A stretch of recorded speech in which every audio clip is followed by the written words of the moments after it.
하나님의 말씀 시편 51편 12절에서 19절까지 우리 함께 읽겠습니다. 시작. 주의 구원의 즐거움을 내게 회복시키시고 자원하는 심령을 주사 나를 붙드소서. 그러하면 내가 범죄자에게 죄의 도를 가르치리니 죄인들이 주께 돌아오리이다. 하나님이여 나의 구원의 하나님이여 피 흘린 죄에서 나를 건지소서. 내 혀가 주의 이름을 높이 노래하리이다. 주여 내 입술을 열어주소서. 내 입이 주를 찬송하여 전파하리이다. 주는 제사를 즐겨 아니하시니 그렇지 않으면 내가 드렸을 것이라. 주는 번제를 기뻐하지 아니하시나이다. 하나님의 구하시는 제사는 상한 심령이다. 하나님이여 상하고 통회하는 마음을 주께서 멸시치 아니하시리이다. 주의 이름으로 시온에 선을 행하시고 예루살렘 성을 쌓으소서. 그때 주께서 이로운 제사와 번제와 온전한 번제를 기뻐하시리니 저희가 스스로 주의 안에 드리리이다. 아멘.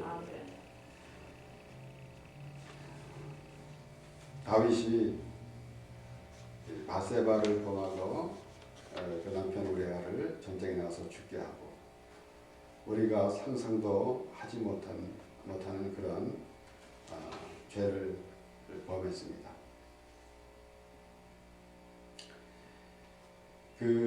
어찌 보면은 요즘에 잘 의미는 잘 모르지만은 어쨌든 한국의 드라마 보면은 무슨 막장 드라마다 그러는데 자세한 의미는 모르겠지만은 거기에 버금가는 만큼 다윗이 그러한 죄를 지었습니다. 그럼에도 이 다윗이 그러한 죄를 범했음에도 하나님께서는 다윗이 마음에 합한 자라고 했습니다. 오늘 다윗이 나단 선지자가 와서 그 죄를 지적했을 때 하나님께 회개하는 그런 내용이 1절서부터 쭉 이어진 말씀인데 어찌 보면은 다윗이 범죄한 것이 하나님께 범죄했다고 이렇게 고백하는데 다윗이 그런 짓을 한 것이 그것이 그 죄 때문에 다윗이 죄인이 된 게 아닙니다. 죄인이기 때문에 그런 짓을 했다라는 그러한 내용이 포함되어 있습니다. 그러니까 그 죄가 드러난 것입니다. 그리고 죄를 꽁꽁 묻어두고 살아가는 것이 아니라 그 죄가 드러난 것입니다. 결국은 오늘날에도 많은 사람들이 손가락질 하는 사람들이 많이 있어요. 어째 저럴 수가 있는가라고 그렇게 말할 때가 많이 있습니다. 그런데 그럴 때마다 우리는 저게 내 모습이다 라고 생각해 봐야 돼요. 저는 가끔 그렇게 생각해 볼 때가 있습니다. 참 이렇게 어찌 저렇게 인간으로서 저런 짓을 하고 있는가 라고 그렇게 생각되어지는 사람들이 있는데 가만 보면은 그게 내 모습이 아닌가 라는 것이에요. 그러니까 오히려 죄가 지금 드러났기 때문에 하나님과의 대화가 되는 것입니다. 오라 우리가 서로 변론하자. 너희 죄가 주홍 같을지라도 눈과 같이 희어질 것이요 진홍같이 붉을지라도 양털같이 되리라. 저는 오늘도 가만 생각해 보면은 하나님과 우리의 관계는 그저 어쩌다가 만나는 관계가 아닙니다. 계속해서 하루 24시간 1년 12달 하나님과 우리는 관계가 되어져 가는 것이에요. 그런데 우리는 어쩌다가 하나님을 만나는 것 같은 마치 주일마다 교회에 오면 그때만 하나님을 만나는 것 같은 그런 생각을 할 때가 있는데 그렇지 아니하고 하나님은 우리와 날마다 함께 생활하시는 하나님이십니다. 하나님이 우리와 함께 하시기 때문에 우리가 그 하나님을 우리가 놓쳐서는 안 된다라는 것이에요. 그러면은 그 하나님과의 관계, 과연 하나님이 우리를 부르셨는데 지금 하나님은 멀리 높은 데 계신 하나님으로만 생각할 것이 아니라 지금 우리와 함께 계심으로, 그리고 내가 과연 지금 하나님 앞에 어떤 모습으로 나와 있는가 라는 것을 생각해 봐야 된다라는 것입니다. 분명히 오늘 말씀을 보면은 1절에서 11절까지도 우리가 말씀을 오래전에 보았지만은 결국은 죄로 잉태됐고 내가 죄인이기 때문에 이런 죄를 졌습니다. 그래서 우리는 죄를 졌기 때문에 죄인이 아니라 죄인이기 때문에 죄를 짓는다라는 것입니다. 그런데 그 하나님께서 우리를 부르시고 그 죄를 도말시켜 주신다라는 것입니다. 그래서 분명히 요한일서 1장 8절에서 10절을 말씀해 보니까 만일 우리가 죄 없다 하면 스스로 속이고 또 진리가 우리 속에 있지 아니할 것이요. 죄가 없다 하면, 죄가 없다 하는 사람이 있습니다. 바리새인이 그랬습니다. 그들은 죄를 숨기기 위해서 오히려 하나님을 믿는 척한 것입니다. 오늘날에도 하나님의 은혜를 받지 않으려고 오히려 은혜 받은 것 같은 그런 행동을 하고, 그리고 오히려 더 하나님을 찾는 그런 모습을 보게 돼요. 하나님을 부른다는 말씀이에요. 그런데 그것은 하나님이 기뻐하시는 자세가 아닌지도 모르고 그렇게 하고 있습니다. 만일 우리가 죄 없다 하면 스스로 속이고 또 진리가 우리 속에 있지 아니할 것이요. 만일 우리가 우리 죄를 자백하면 저는 미쁘시고 의로우사 우리 죄를 사하시며 모든 불의에서 우리를 깨끗게 하실 것이요. 만일 우리가 범죄하지 아니하였다 하면 하나님을 거짓말하는 자로 만드는 것이니 또한 그의 말씀이 우리 속에 있지 아니하리라. 나는 그런 죄 짓지 않았는데요 라고 말하는 사람들이 많아요. 바리새인이 그랬습니다. 그러니까 그것은 거짓말이다 라는 것입니다. 결국은 다 죄인이다 라는 것입니다. 죄인이면은 전부 다 이제 형벌을 받아야 될 것인데 하나님은 그 죄를 물으셔서 하나님이 대신 죽으시고 그리고 우리와 지금 함께 그렇게 살기를 원하시는 말씀을 우리에게 계속 해주시는 것이에요. 그러므로 우리는 하나님께서 하시는 말씀마다 무슨 말씀인지 경청해야 합니다.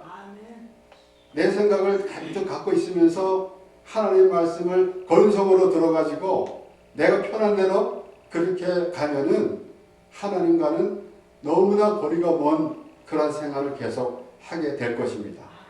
저는 오늘도 이 말씀을 보면서 하나님이 너무 가까이 우리가 지금 함께 계시는 것을 깨닫게 됐어요. 그러니까 죄인이라는 그 의미는 의리라는 말씀이에요. 너희들이 죄를 회개하면은 의인이다, 의롭게 주신다고 말씀하신 거 아닙니까? 만일 우리가 우리의 죄를 자백하면 저는 미쁘시고 의로우사 우리 죄를 사하시며 모든 불의에서 우리를 깨끗게 하실 것이요. 그러니까 세리가 하나님이여 불쌍히 없어서 나는 죄인이로소이다 라고 해서 죄인 그대로 있는 게 아니다 라는 것입니다. 그 자신은 벌써 하나님의 은혜 안에서 의로운 자가 되었기 때문에 그것을 고백하는 것입니다. 벌써 우리는 의로워졌어요. 죄인이라고 말하는 것은 우리가 의로워졌다, 의로운 자가 되었다 라는 그런 의미입니다.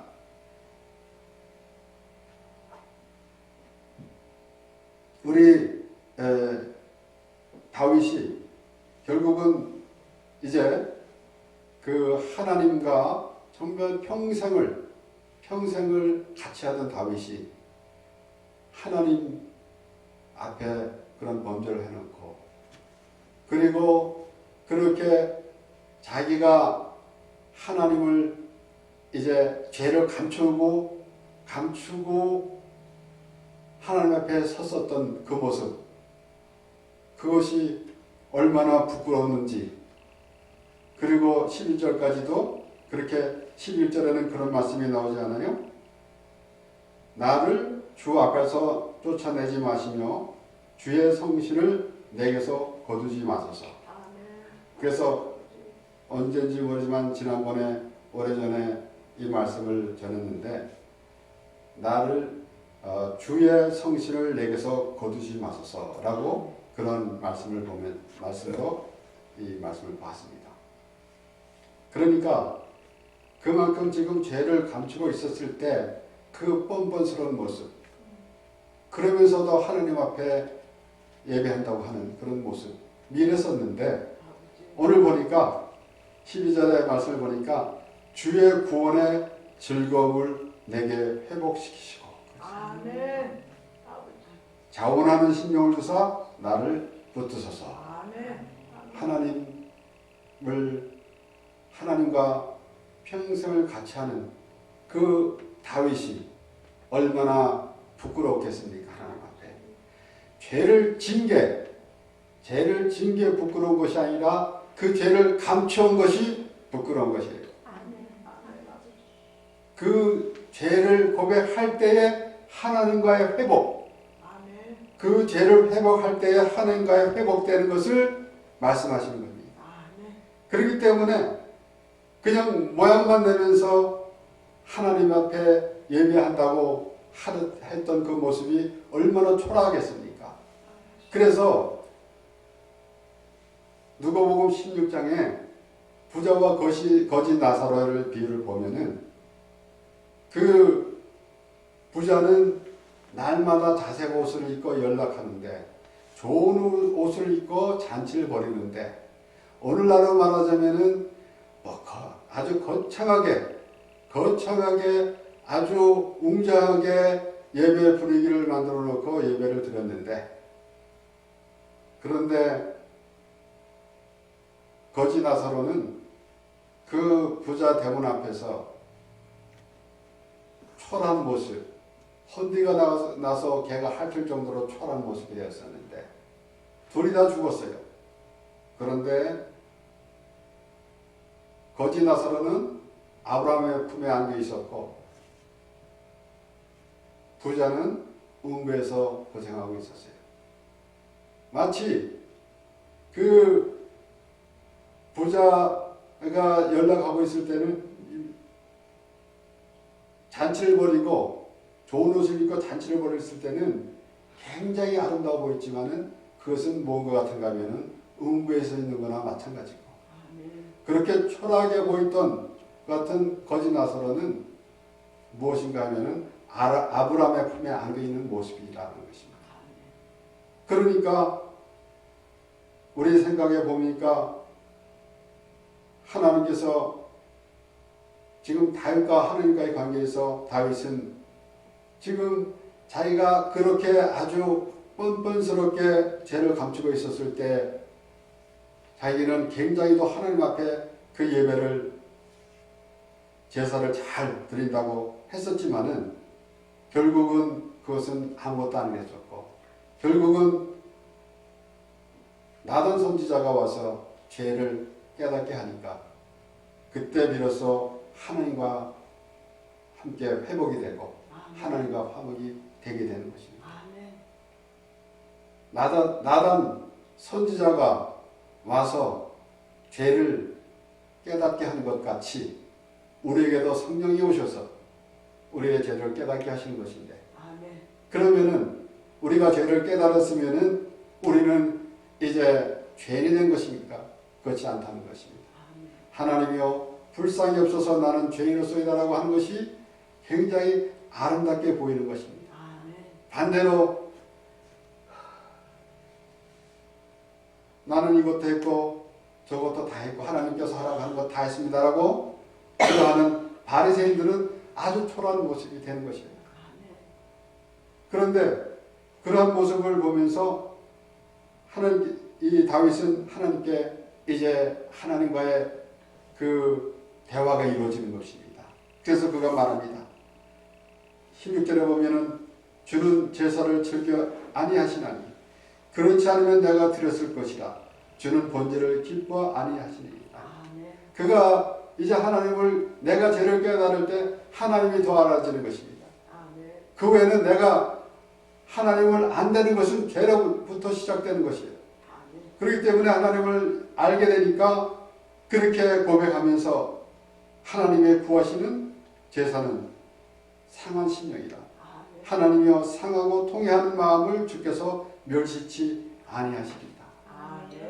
라고 이미 사함을 받은, 죄사함을 받은 그런 믿음으로 하나님께 기도하는 것입니다. 하나님이여 불쌍히 없어서 나는 죄인이로소이다라고 그렇게 고백한 세일의 기도도 이미 하나님으로부터 죄사함을 받은 은혜로 그렇게 기도하는 것이다. 맞습니다. 이사야 1장 11절에서 15절에 여호와께서 말씀하시되 너희의 무수한 재물이 내게 무엇이 유익하뇨? 나는 숫 양의 번제와 살찐 짐승의 기름에 배불렀고 나는 수송아지나 어린 양이나 숫염새의 피를 기뻐하지 아니하노라. 형식적이고 종교적인 행위는 이제 그만해라. 지겹다. 라고 하나님께서 말씀하시는 것입니다.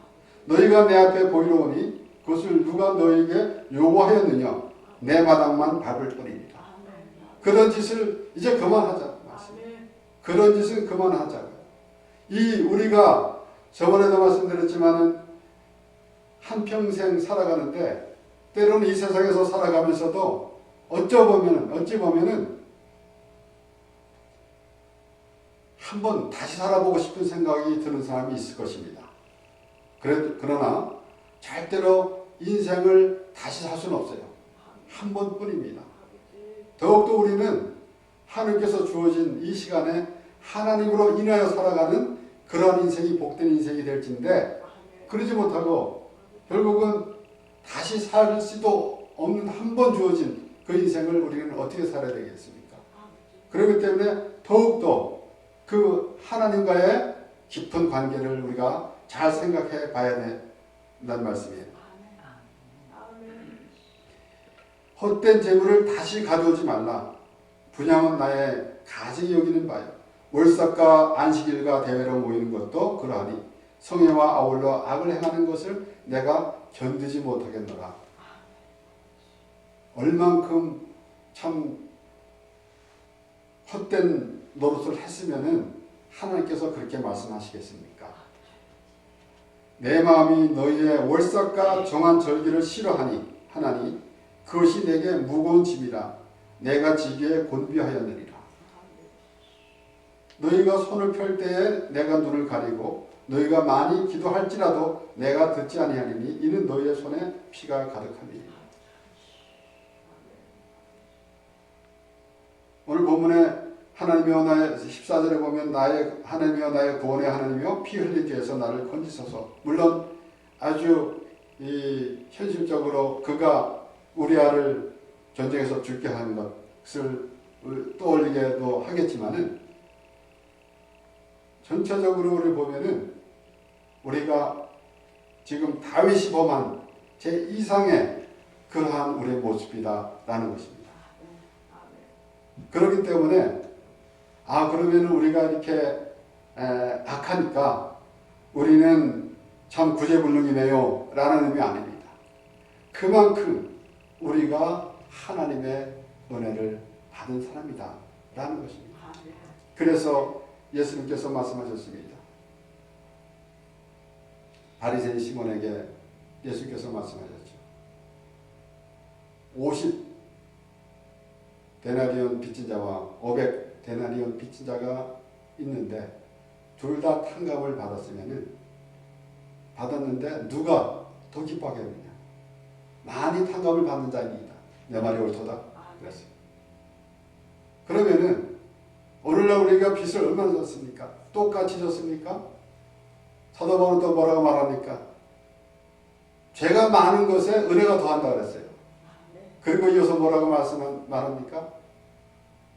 그렇다고 우리가 죄를 더 지을 수 있느냐? 무슨 의미인가 하면은 얼마큼 하나님의 은혜 안에 지금 있는가?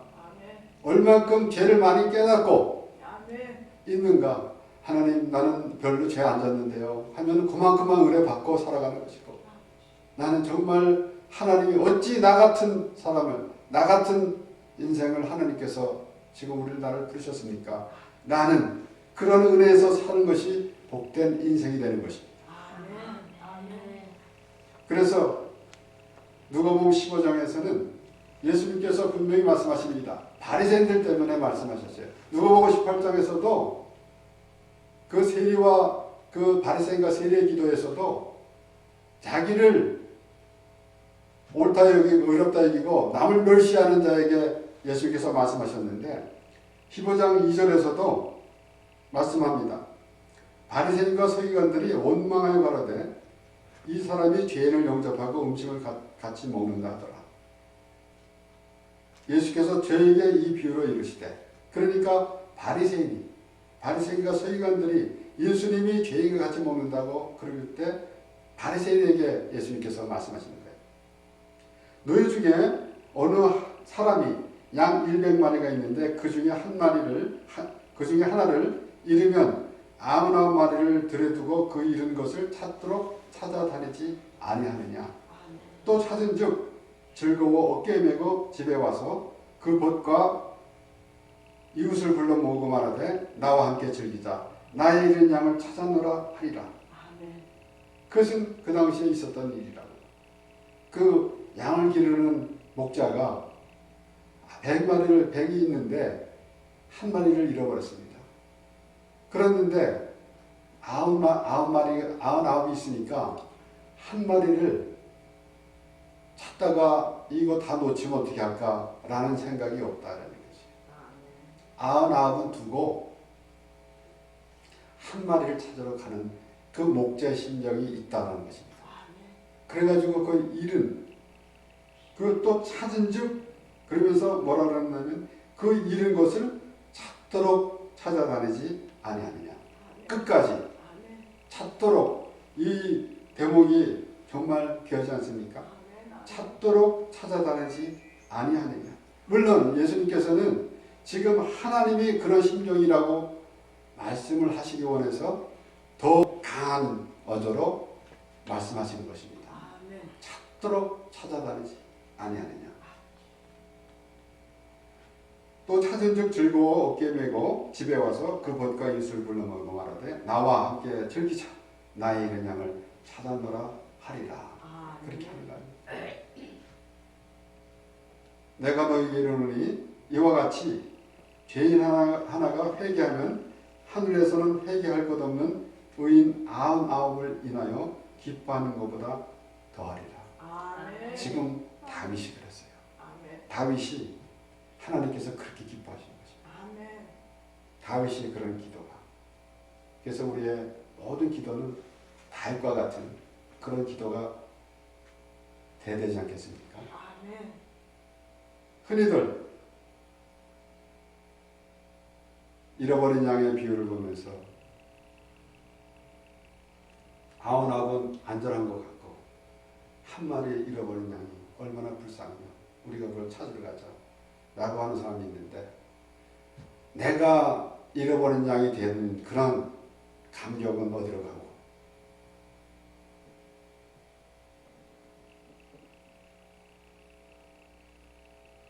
그저 나는 안전하고 지금 교회 밖에 있는 사람, 그 사람한테 손가락 대면서 저 사람 우리가 찾아야 돼 하는, 좀 심하게 말하면 헛소리를 하고 있으면 얼마나 불쌍합니까? 내가 지금 잃어버린 양이라고요. 하나님이 그렇게 찾으시는 나라고요. 그래서 다윗이 말하기를, 그렇게 하나님의 은혜를 모르고 그 제사 형식만 되어졌을 때에 하나님의 그 구원의 즐거움이 없었어요. 그러니까 그가 말하는 시작하면서, 오늘 본문에 시작하면서 주의 구원의 즐거움을 내게 회복시키시고 아멘. 자원하는 신명을 주사 나를 붙드소서. 아멘. 그리고 오늘 이 19절 마지막 절에 보면은 이제 비로소 하나님 앞에 작업하고 회개하는 심령이 될 때 비로소 하나님과의 교통이 있게 되는 것입니다. 아멘. 그때 주께서 의로운 제사와 번제와 온전한 번제를 기뻐하시리니 저희가 스스로 주의 단에 드리리이다. 아멘. 이와 같이 다윗이 지금 하나님 앞에 회개를 했는데 우리는 그런 죄를 짓지 않았기 때문에 우리는 회개 안 해도 됩니다 라고 생각할 수 있을까요? 우리 안에 금액보다 더 큰 죄가 있습니다. 그런데 우리는 하나님의 은혜 안에 있기 때문에 그 죄는 다 없어지고 하나님과 함께하는 그런 삶이 되는 것입니다. 그래서 거듭 말씀드리지만은 죄를 졌기 때문에 죄인이 아니고 죄인이기 때문에 죄를 짓는데 그런데 우리는 그 하나님이 우리를 죄인을 부르셔가지고 예수님께서도 오셔서 말씀하셨잖아요. 내가 의인을 부르온 것이 아니라 죄인을 부르었다 라고 말씀하셨어요. 그러면은 죄인을 부르어 오셨으면은 예수님께서 무엇을 하시겠다는 말씀입니까? 우리의 죄인을 부르셔가지고 그래서 우리의 죄를 위해서 죽으시고 우리를 의롭게 하신다는 말씀이에요. 그렇기 때문에 이미 하나님께서 다 그렇게 이루어 주셨습니다. 우리는 지금 그 하나님의 마련해 주신 은혜의 자리에만 있으면 됩니다. 아멘. 그저 열심히 자기 의의를 나타내면서 거룩한 척 한다고 한들 하나님께서 기뻐하시는 일은 아무것도 없어요. 오늘 다윗이 하나님께 그 기도하는 내용은 우리가 두고두고 매일같이 해도 참 너무나 하나님의 그 은혜 안에 있는 그런 모습이 되게 될 것입니다. 그러므로 하나님이 구하시는 제사는 상한 심령이라 하나님이여 상하고 통회하는 마음을 주께서 멸시치 아니하십니다. 상하고 통회하는 마음을 하나님께서 기뻐하십니다. 그것은 우리의 기쁨이고 우리가 정말 하나님을 기쁘게 해드린다 라고 하면서 내 생각대로 할 때가 너무 많이 있습니다. 그런데 하나님께서는 그것을 기뻐하지 않으신다 그랬어요. 단지 하나님의 은혜 안에서. 지금 다윗은 그 하나님의 은혜 안에서 고백하는 내용입니다. 누구와 같은가 하면은 세리의 기도하고 똑같습니다. 그래서 하나님이여 불쌍히 없어서 나는 죄인이소이다 라고 하는 그 하나님의 은혜 안에서 하나님을 바라보는 하나님과 지금 너무 가깝게 하나님과 대화하는 그러한 다윗의 그 심령을 우리가 오늘 보면서 오늘 우리가 달과 같은 그러한 하나님과의 관계를 가지고 하나님 앞에 참으로 그 은혜 안에서 하나님 앞에 통행하고 잡아가는 그런 심령으로 하나님 앞에 나와 하나님을 부르는 하나님을 만나는 그런 우리가 되고 주님 오신 날까지 하나님으로 인하여 살아가는 우리 모두가 되길